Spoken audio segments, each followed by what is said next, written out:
Hello, all you beautiful children. Today I have got The Egg by M.P. Robertson. And if you can see her back here, I always go the wrong way. There's our lovely bell sprout to join us today. So, The Egg by M.P. Robertson. I am sorry about whatever computer noise went on there. Gotta love computers. Let's get started on the story. I'm happy that you're with me today. All right, here we go. George knew something wasn't right when he found more than he had bargained for under his mother's favorite chicken. What do you think? Here we go. He knows there is George around the chickens. Look what he found under his mother's favorite chicken. Look at the size of that egg. It's bigger than George. He moved the egg to the warmth of his bedroom for 3 days, and 3 nights he read the egg stories. Here we go. Here's George. See him with the wheelbarrow? He's moving the egg to his bedroom. And for 3 days and 3 nights, he's reading the egg stories.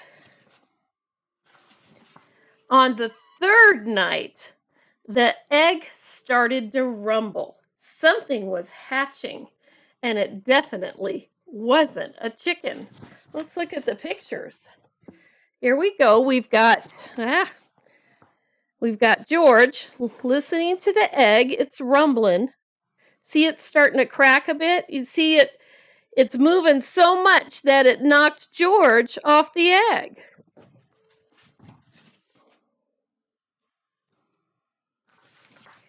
When the I think I skipped a page. Wait a minute here. Nope, that's it. Okay, it goes straight into a dragon. When the dragon saw George, it gave a chirrup of delight.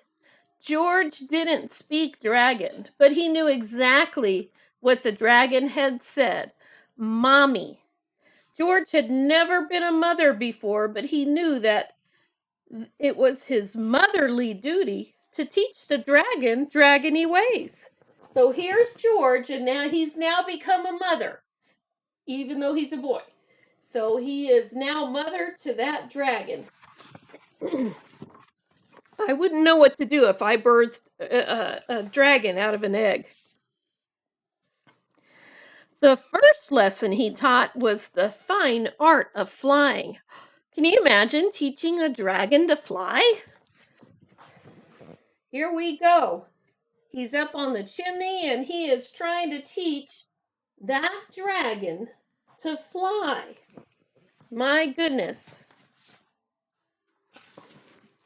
The second lesson was fire and how to breathe it. The third lesson was how to distress a damsel. So, all right, here we go. He's teaching the dragon how to breathe fire. So the old stories always said you were supposed to rescue a damsel in distress, but George had what he thought was a better idea.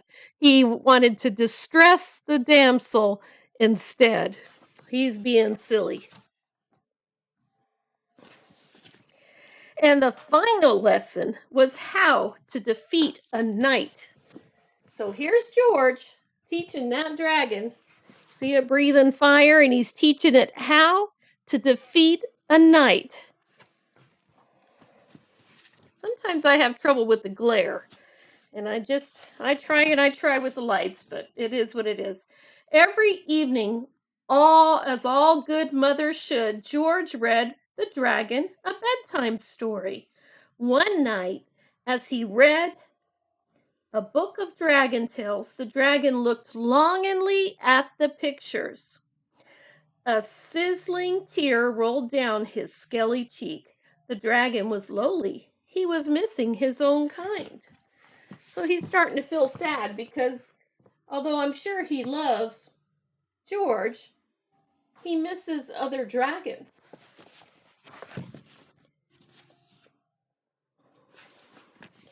The next morning the dragon had gone. George was very sad.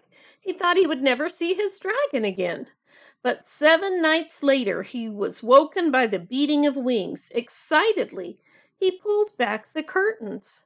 There, perched on the tree, was the dragon. George opened the window and clambered onto his back. So the dragon went away, and he came back to see George.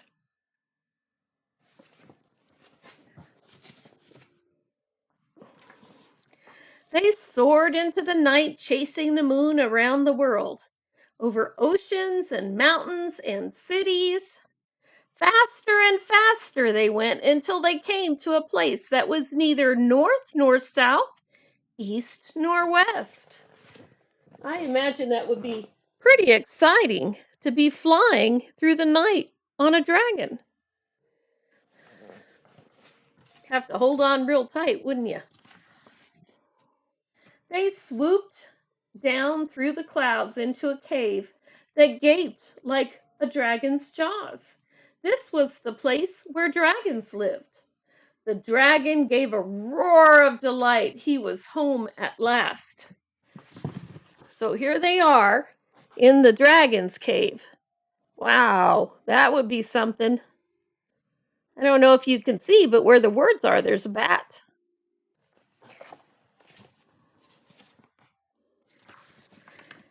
Finally, it was time for George to leave.